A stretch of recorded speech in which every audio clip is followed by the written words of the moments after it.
পুরো বিশ্বকে তাক লাগিয়ে সামনে এলো চীনের নতুন যুদ্ধবিমান, যা দেখে চোখ কপালে উঠল যুক্তরাষ্ট্রের, যা শক্তিধর দেশগুলোর জন্য হবে বড় রকমের হুমকি। ধারণা করা হচ্ছে নতুন এই বিমানটি ষষ্ঠ প্রজন্মের বর্তমান যুগের অত্যাধুনিক সব যুদ্ধবিমানকে পেছনে ফেলবে।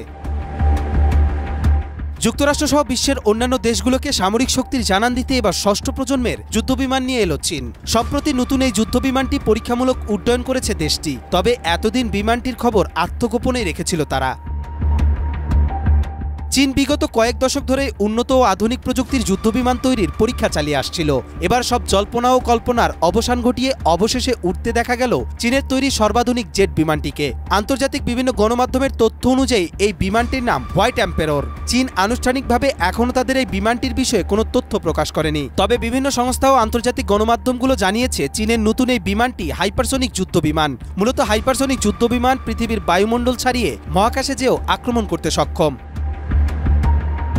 চীনের সংবাদ মাধ্যম গ্লোবাল টাইমস জানায়, দেশটির রাষ্ট্র মহাকাশ ও প্রতিরক্ষা সংস্থা aviation industry corporation of China নতুন এই ফাইটার প্লেনটি তৈরি করেছে।